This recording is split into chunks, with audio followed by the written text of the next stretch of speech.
Good morning, dear students of class 5th. Today I will teach you chapter number 11, natural disaster.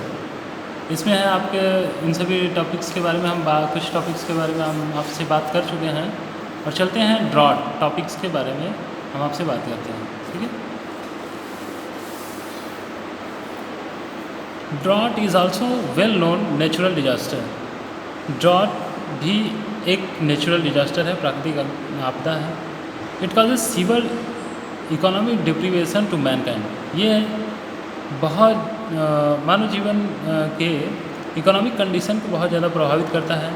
Some area receives very little rainfall. कुछ area ऐसे होते हैं जो कि बहुत ही कम लिटिल रेनफॉल रिसीव करते हैं।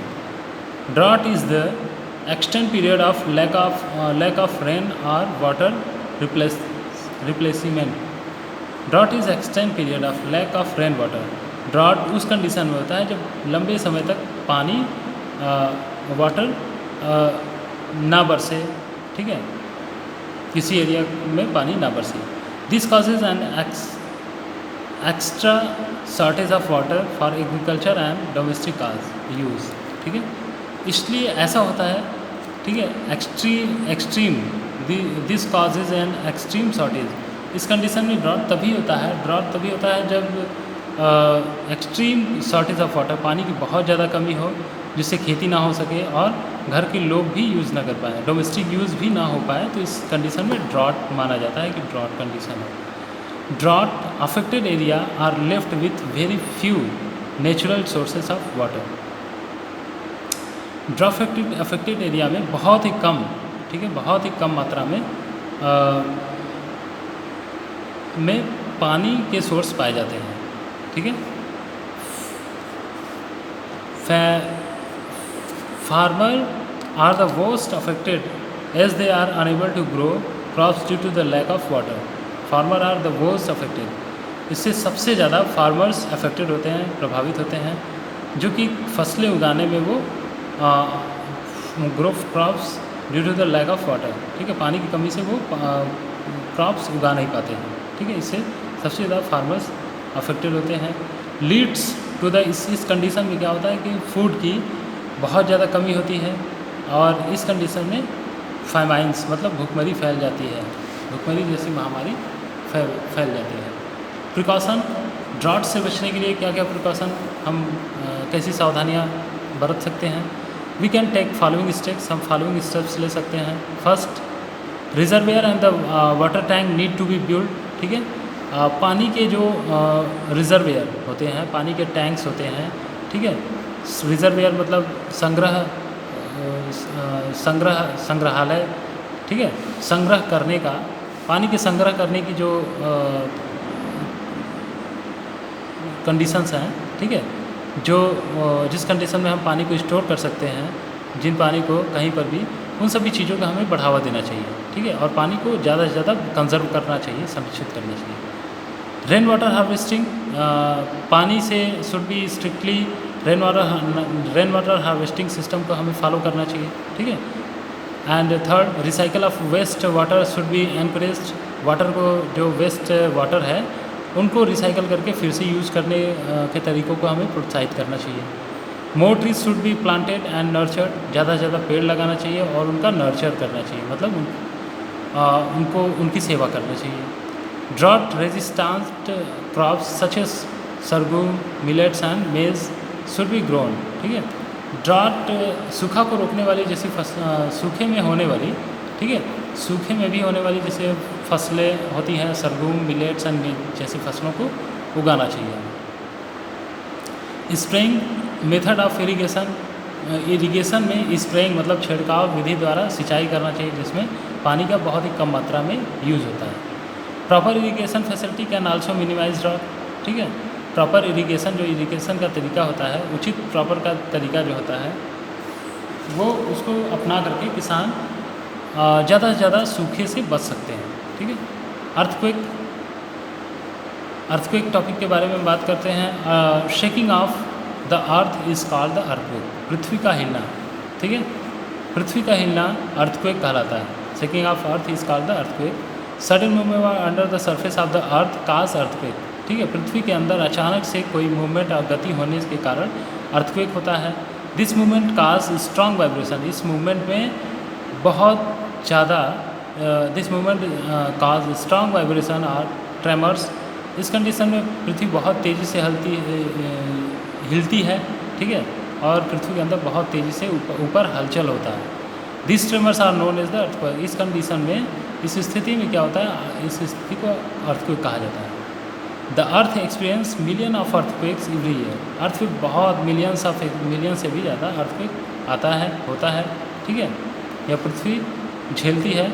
Most of them are minor. उसमें से कुछ बहुत ही माइनर होते हैं, बहुत कम होते हैं। We do not even feel them. हम उनको महसूस भी नहीं कर पाते हैं। It is difficult to predict an earthquake.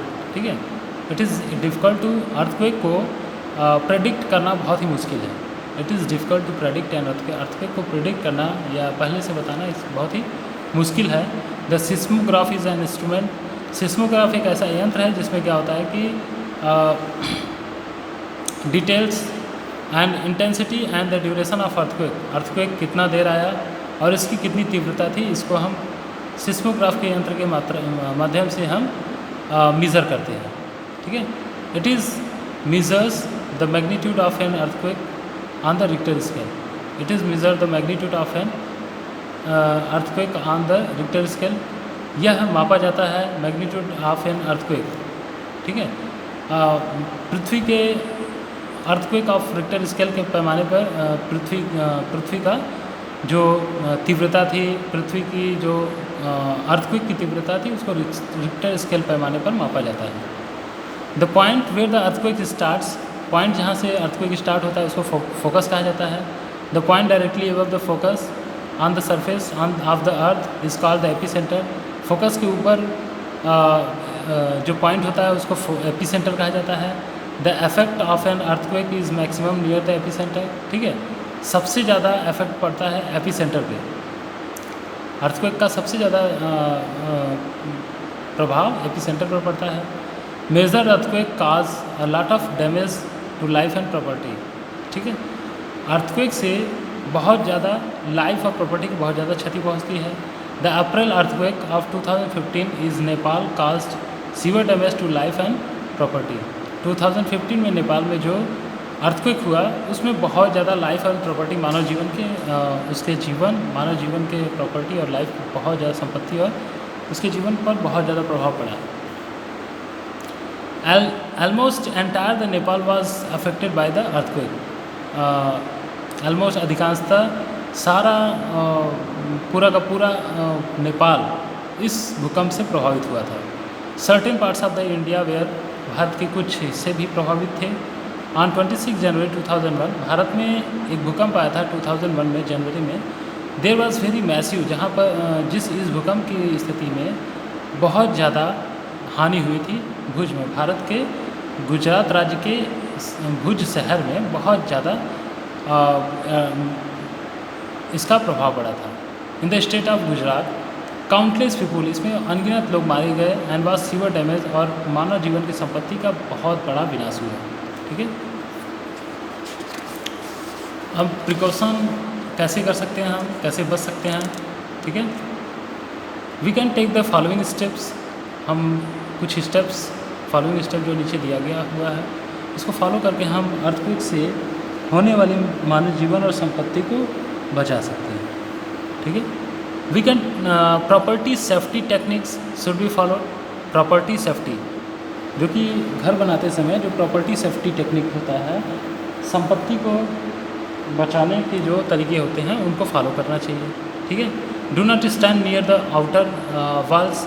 हमें कभी भी आउटर वॉल्स में भूकंप आए तो आउटर वॉल्स और विंडो के पास नहीं खड़ा होना चाहिए। Get out of your house, जितना जल्दी हो सके अपने घर से बाहर निकल जाइए। और स्कूल बिल्डिंग या कहीं पर बिल्डिंग में हो, घर में हो, तो बाहर निकल जाइए ओपन एरिया में, एक खुले स्थान पे आप पहुँच जाइए। Sit under a heavy table if you are unable to go into the open. ठीक है, आप एक अगर आप नहीं जा सकते हैं बाहर, खुले मैदान में नहीं जा सकते हैं, तो seat under the table, table के नीचे आप एक बैठ जाइए, छुप जाइए। कीप अवे फ्रॉम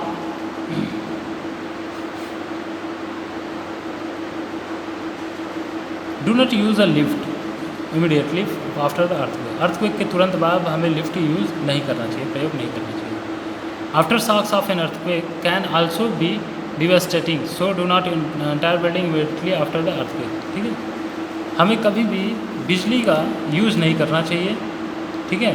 जब भूकंप आए तो तुरंत ही बिल्डिंग में किसी भी तरीके के बिजली को नहीं छूना चाहिए, बिजली के प्लग या होल्डर्स को नहीं छूना चाहिए। People should be regularly inform about dos and don't during earthquake, ठीक है। लोगों को, आम लोगों को सरकार द्वारा ये सूचना देना चाहिए कि लोग, people do and don't do, लोग करें, क्या करें और क्या ना करें, ठीक है।